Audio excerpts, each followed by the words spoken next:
উৎসব কিংবা যে কোনো অনুষ্ঠানেই বাঙালি নারীর প্রথম পছন্দের পোশাক শাড়ি। আর ঈদ ও পহেলা বৈশাখের সময় নতুন শাড়ি না হলে আনন্দ যেন অনেকটাই ফিকে যায়। তাই ঈদ ও পহেলা বৈশাখ সামনে রেখে দেশের বিভিন্ন জেলার ক্রেতারা আসছেন টাঙ্গাইলের পাথরাইল, করটিয়া, কালিহাতীর বল্লাসহ সকল তাঁতপল্লীগুলোতে। তাঁতপল্লীতে half silk, tussar, soft silk, মাসলাইস কটন, মসলিন, জামদানি, কাতান, বেনারসি সহ নানা রঙের মনকাড়া ডিজাইনে তৈরি করা হচ্ছে শাড়ি। আর মার্কেটের ভিড় এড়াতে অনেকেই আসছেন এইসব তাঁতপল্লীতে। শ্রমিকরাও বাড়তি আয়ের আশায় দিনরাত পরিশ্রম করছেন। অনেক ব্যস্ততা আছি, সামনে পয়লা বৈশাখ।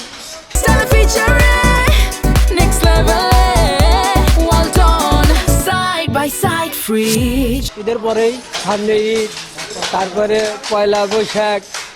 এই সন্ধে আমাদের কাপড়ের একটু মহাজনের একটু কাজের চাপ, আমরা খুব ব্যস্ততা।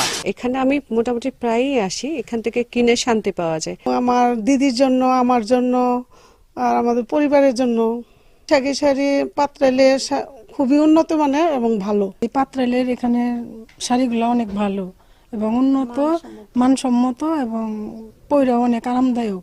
ঈদ ও পহেলা বৈশাখ যতই এগিয়ে আসবে শাড়ি বিক্রি ততই বৃদ্ধি পাবে বলে আশা করছেন এই ব্যবসায়ী নেতা।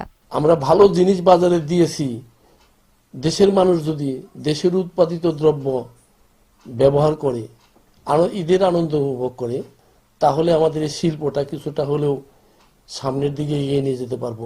জিআই পণ্য ইস্যুতে নানা ধরনের ষড়যন্ত্র হলেও সামনের দিনগুলোতে টাঙ্গাইল শাড়ি টিকে থাকবে আপন মহিমায়, এমন প্রত্যাশা সংশ্লিষ্ট সকলের।